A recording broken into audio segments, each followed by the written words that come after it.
And here we go, our first crew of the day coming in toward the dock. We've got a girl already on the dock, ready to roll. And Cap's left the helm, trying to walk it up. So she's got a line in her hand. They just need to get her a stern line over, it looks like. And Cap's trying to tie it off to that rear cleat. And the bow is drifting out on them as they do it. So now we're going to use the human line method to get it pulled back over. But welcome back, crew, to the greatest show on earth, and that is the Miami Boat Ramps channel. I'm your host, Broncos Guru, and today we are down here visiting 79th Street.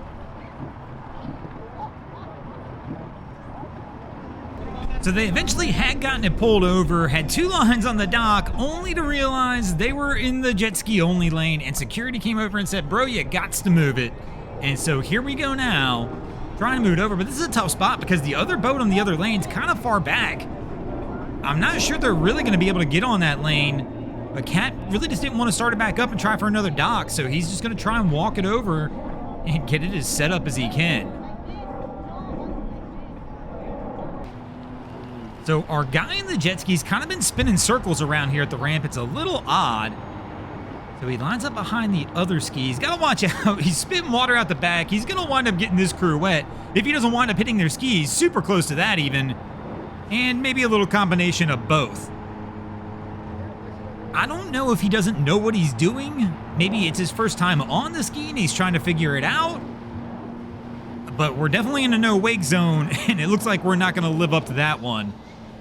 I will be floored if one of these boaters with a boat on the dock doesn't say something to my guy if he keeps this up. Because the reality is creating a wake around the dock, which is going to cause risk of damage to one of the vessels that's down here. But no cares to them whatsoever. I just hope he doesn't hit anybody. Because the reality is, again, I've got a feeling this is his first time either on this ski or on a ski in general, and he's just trying to figure it out. But unfortunately, this is not where you figure it out. He needs to go out there into the bay. So starts working his way, it looks like maybe back toward the dock. And his buddy on the dock is trying to talk to him. Let's see how he does as he tries to approach the dock now. Oh, he winds up smacking it. I figured he was going to smack something down here.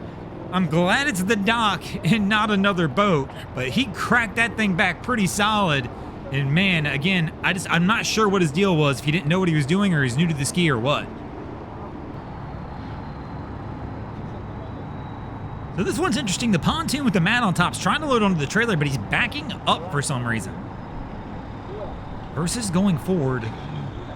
Trying to get a running start? Oh, he is. He's going to gun it. He just guns it right up onto the trailer. And it actually landed fairly soft for as fast as he was going.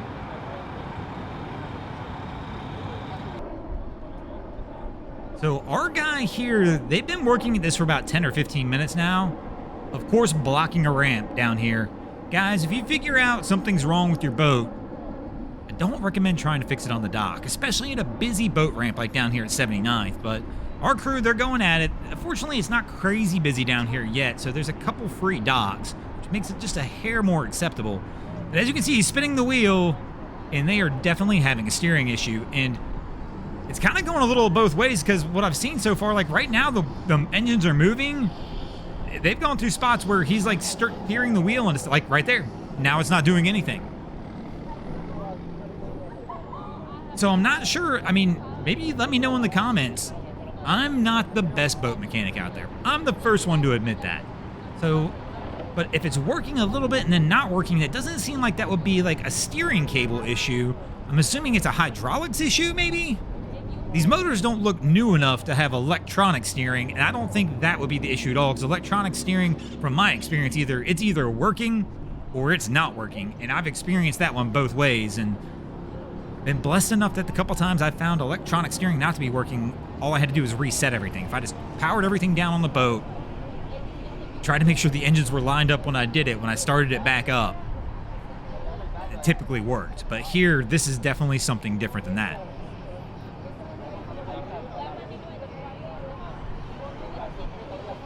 They really don't appear to be getting anywhere with this one, though. I mean, our guys in the back working on it. How long do you play with this before you go ahead and pack this up, call it a day, and put this thing back on the trailer? I'm not 100% sure that if I'm one of the people, he's going at it now. Just spinning it as fast as he can. I don't think spinning it any faster is going to do anything. Again, I could be wrong. Let me know in the comments if I am. But, I mean, I don't know that I'd even trust it at this point. If it was me, and I'm down here with my buddy, and he's like, hey, bro, let's go fishing, and I'm seeing all this going on, I'm probably calling it quits right here. I'm going to be like, you know what, man? I just got a phone call. I'm going to pass on this one, and I'm going to go ahead and go down here and go somewhere else. So here comes our next crew on approach to the dock. Several people there to help out. Let's see how this approach goes. So we got our girl in the bow with a line in hand. Stern's kicking out on him. A little bit of a windy day. You can see the wind on the flags back here. And she didn't get off, and Cap's going to miss.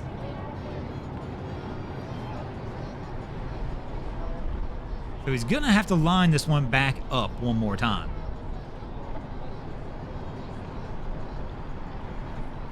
So our girl's still standing in the bow. That one always makes me a little nervous, especially, there we go. Once we start moving again, I wonder if Cap said something to her. If so, good call, Captain. But man, he's doing a full reset as we're going to go ahead and do the full U-turn to try and reapproach this dock. As they see the camera now, applying the pressure.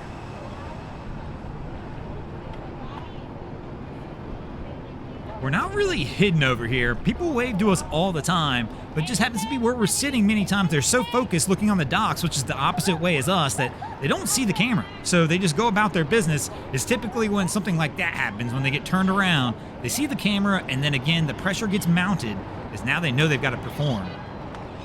So here goes Cap on attempt number 2, heading back toward the dock. So good approach speed. Coming in with a little bit of a funky angle again, but he's got the wind to contend with, so trying to get the bow in. The trick's to get our girl off the bow. There she goes. Stern kicking out, though. A lot of times we got to get these stern lines up there faster. So many times we see somebody get off in the bow, they pull that line tight, and when they do that, the stern won't come over. And there you go. She's calling for the stern line as it continues to kick out. Will she get it? She's got it. And she'll be able to pull this one back over, hopefully. And this crew should be all set to go and get this one tied up and get out of here. And speaking of getting out of here, we're going to go ahead and get out of here as well. Thanks for watching, crew. I hope you enjoyed this episode of Miami Boat Ramps. If you did, please check out our other content. We have Wavy Boats, who does a bunch of great things down at the inlets. My channel, Broncos Guru, does some great comedy boating videos there as well. And of course, we got Boats versus Haulover, where man and machine take on Mother Nature down at Haulover Inlet. And if you guys haven't already, go ahead and drop an anchor on the subscribe button here.